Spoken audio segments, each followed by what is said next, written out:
Going to celebrate our fifth year completion of BTR Accord, and as you know, most of the clauses has been already implemented, and also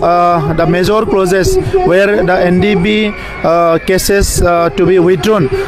most of the cases, those which are not non-heinous, these cases have been already withdrawn. Other than that, the rehabilitation was the another important clause, and rehabilitation also done in the maximum level, and also ex gratia. Tomorrow also we are going to give ex gratia to more than 290 our martyr families. And other clauses like Bodo language, Bodo education, augmentation of the area, these are also implemented partially, some are completely. So today,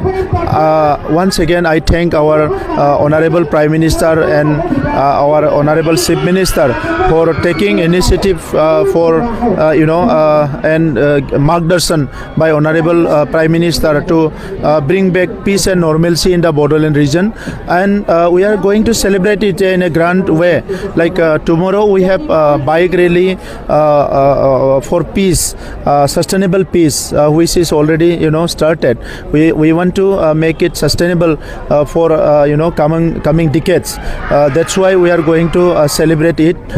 tomorrow through a bike rally, and also in the evening we have Esibar Award, and day after, I mean on 28th, our Honorable Chief Minister will address a big gathering in the name of our completion of 5 years of BTR Accord. And also in the same day, our Honorable Chief Minister will inaugurate, already build the EM and MCLA quarter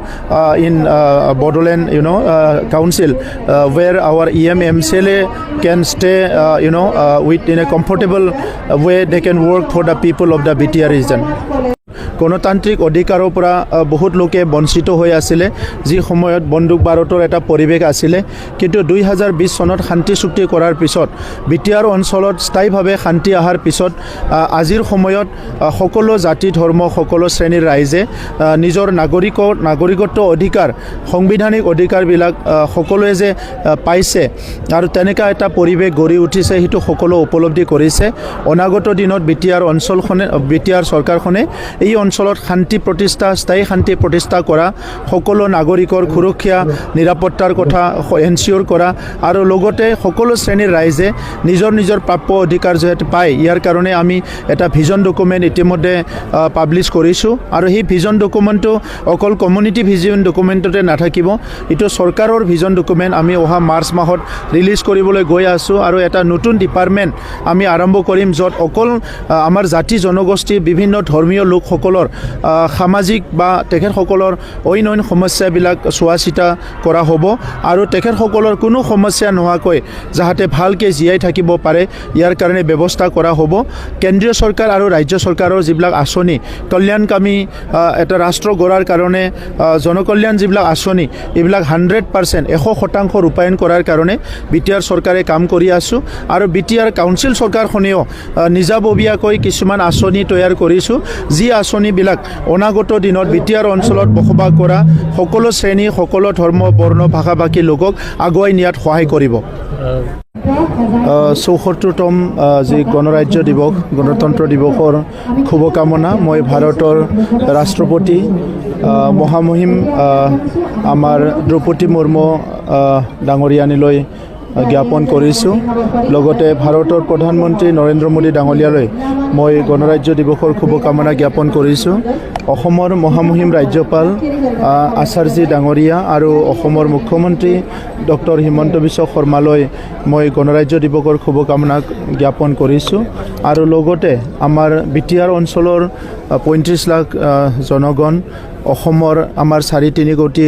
জনসাধাৰণ আৰু ভাৰতবৰ্ষৰ প্ৰায় ১৫০ কোটি আমাৰ জনগণলৈ মই আমাৰ Republic ডেৰ শুভকামনা জ্ঞাপন কৰিছোঁ। আজি আমি সকলোৱে গৌৰৱ অনুভৱ কৰিছোঁ যে ভাৰতবৰ্ষৰ সংবিধান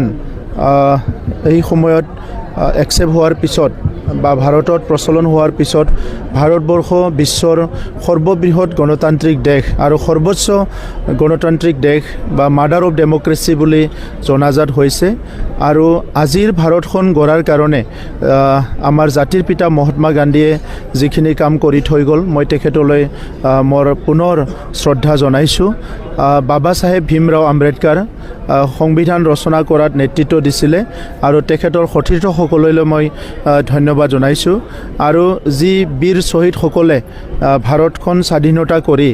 আজি ভাৰতৰ সকলো নাগৰিকক এটা সুৰক্ষিত দেশত বা ছভাৰেইন দেশত বসবাস কৰিবলৈ যিখিনি তেখেতসকলে কণ্ট্ৰিবিউশ্যন দি গ'ল ইয়াৰ কাৰণে মই তেখেতসকললৈ শ্ৰদ্ধাঞ্জলি জনাইছোঁ আজি ভাৰতবৰ্ষ বিশ্বৰ ভিতৰত এনেকুৱা এখন দেশ য'ত সকলোৱে বাক স্বাধীনতা পায় সাংবিধানিক অধিকাৰ সকলো পায় আমাৰ জীয়াই থকাৰ অধিকাৰৰ লগতে সকলো অধিকাৰবিলাক সাধাৰণভাৱে অইন দেশবিলাকত য'ত নাগৰিকবিলাকে বঞ্চিত হয় কিন্তু আমাৰ দেশত সকলো নাগৰিকে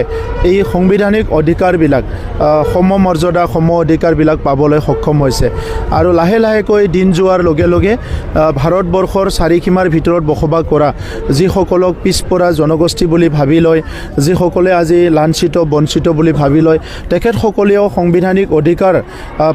প্ৰাপ্য অধিকাৰবিলাক আজি লাহে লাহেকৈ তেখেতসকলে অনুভৱ কৰিছে যে সকলোৱে অধিকাৰ পাইছে তো সেইকাৰণে এটা মহান দেশৰ অনুভূতি আজি আমি সকলোকে পাইছোঁ এটা মহান দেশৰ যিটো চিন্তাধাৰা বা মহান দেশৰ যিটো ধাৰণা সেইটো আমি সকলো উপলব্ধি কৰিছোঁ আৰু সেইকাৰণে আজিৰ সময়ত মই পুনৰ আমাৰ ভাৰতবাসী অসমবাসীক আৰু লগতে বিটিআৰবাসীক অনুৰোধ কৰিছোঁ যে আমি সকলোৱে এটা সমন্বয়ৰ এনাজৰীৰে আমি পৰস্পৰৰ মাজত আমাৰ মৰম স্নেহ আৰু বিশ্বাস লৈ আগবাঢ়িব লাগিব